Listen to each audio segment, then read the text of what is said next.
Most leaders don't drift because they lack goals. They drift because they never stop to reflect. We've mastered speed and productivity, but we don't know how to become still. Hello and welcome everyone. I'm Namita Purohit. I'm a leadership and life coach, and I'm here to serve you all today with my Lead with Ease podcast. Today, we're going to reflect on why leaders need to cultivate reflection and stillness as a daily practice in order to increase their ability to achieve their goals. I see many leaders who have the best of goals, who have the best of intentions, but year on year, decade on decade, and lifetime over lifetimes, we tend to get distracted by the so many different things that are demanding our attention, and we end up at a station that is very different from the destination we intended. Now, why does this happen? As I said, there are so many distractions that are happening. You set the best goals, but then we're distracted all the time. There's so many things pulling our attention. We're spread too thin.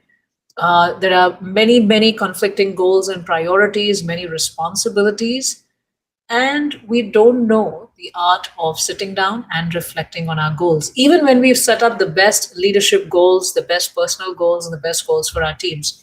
Now, within your companies, there are forcing functions in place because of which you have quarterly reviews, yearly reviews, and so on. But do you do that for yourself as a leader? And many times we know we need to reflect, but we're not able to do that because we've forgotten the art of learning how to sit still. Now, think of the last waiting place you were at, whether you were at the airport lounge or at the gate or at a train station or in the train or in the airplane or you were waiting outside a doctor's office or a government office. And what do you see around you? All the people, what are they doing?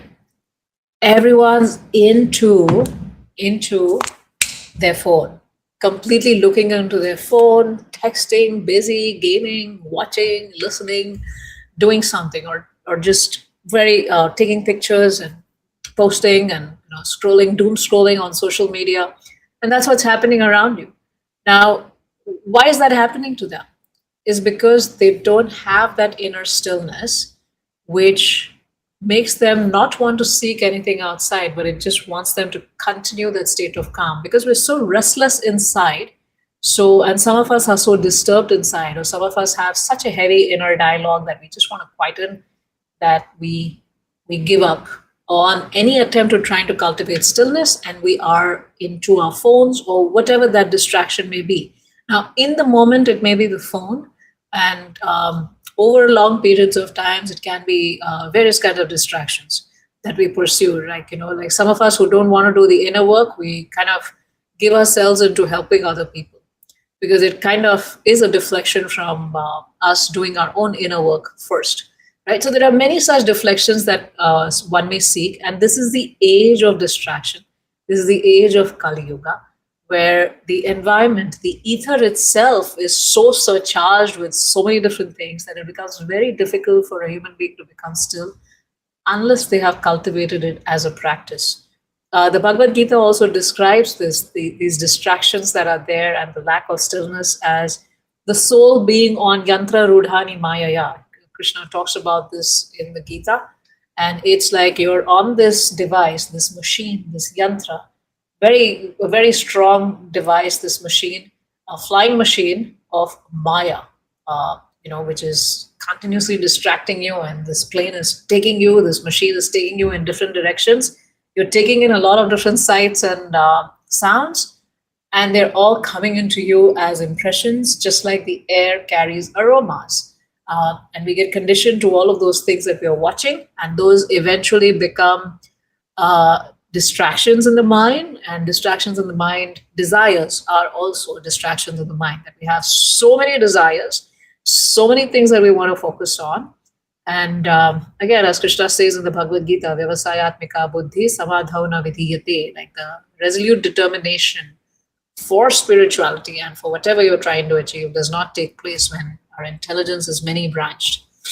And in the Patanjali Yoga Sutras, the commentary by Swami Vivekananda, he talks about the true self being like the bottom, the bed of the lake, right? The bottom of the lake. And then we have all these different desires that are the waves on the lake or the water of the lake. And the lake is the chitta, consciousness.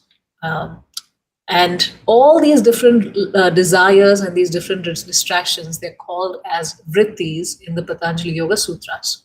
And because there are so many vrittis that are continuously disturbing our mind and our chitta, our consciousness, we're not able to connect with our true self and what we truly want. And that includes our true goals and desires, that we can get into so many different roles and so many different pathways, that so many of these leaders come to me like, you know what, this is what I really wanted to do, but 10 years on, I'm not where I should have been. I haven't made it to where I wanted to be. And why do I feel so stuck in my career? Or why haven't I grown to, where my peers have grown through? And it's all because of so many vrittis, so many disturbances, and so many distractions, and helplessness, and some certain scripts that we carry, because of which we're not able to connect with that true self, the bottom of the lake. And now, what do you do to deal with these vrittis? What do you do to cultivate that stillness, so that you can have a reflection practice? And when you have a reflection practice, it helps you calibrate. Now, I have my goals written down. Like, I already have my 2026 diary. Already have my goals written down, my intentions set for 2026. And by God's grace and the grace and the blessings of my parents and many well-wishing friends, I am able to achieve those goals. Now, why does that happen? It's not just because I wrote them on the first page for 2026. It's because I have a reflection practice. I have a tracking practice. And these are not just my business goals and coaching goals, but these are also my personal growth goals, my reading goals, and so on. And it's because I have this daily reflection practice, this daily stillness practice, that helps me stay focused, that helps me see where I'm going, that helps me pull out all those distractions and really focus on what's important, and stay resilient. And that helps me recalibrate and reposition as needed, right? So what I want to invite you to do as you are entering into the new quarter, the new year, or whatever that may be for you as you're watching this, is that first start with cultivating a daily stillness practice, right? Because unless there's stillness, there cannot be reflection. Reflection requires a lot of stillness. So first start with cultivating a daily stillness practice, which is just you sitting and doing nothing. Let's start with something as simple as that. I'm not telling you to meditate. I'm not telling you to focus on your breath. I'm not telling you to do any of that. I'm just saying, put it on your calendar and start with you just learning how to just sit with yourself without the phone, without the book, without anything, just you with yourself. And you want to stare out of the window, stare into space, stare at the wall in front of you or the painting in front of you, or stare at look at the moon, look at the sun, look at the horizon. It's good for you. And just keep looking. And I want you to feel whatever restlessness you're feeling inside and not act on it. Some of us take care of that urge through food, or like picking up our phone, or doing something physical, or so many different distractions, right? But I just want you to be able to just be with yourself. Gradually, as you learn how to just be with yourself 10 minutes every day, I want you to start focusing on your breathing, right? And as you are able to do that, then add a reflection practice every day of what went well, what I could have done better, am I in the direction that I want to be, and what is the next step I need to take. It's as simple as that. You could write it down in your diary the way I do it. You could just think about it, but don't use the phone to do that reflection exercise to write it down, because again, you go to the phone to do something else and then some notification pops up and then you're distracted again. These colors and sounds are designed to pull our mind away. They're really they've done very good studies on psychology to know how to have your attention. And, Maya is very strong and we're weak right now. So try to do this. Start with stillness, practicing 10 minutes of stillness. Then gradually, as you can do that, start focusing on your breath. And then gradually, as you can do that, start your reflection practice with these 4 questions.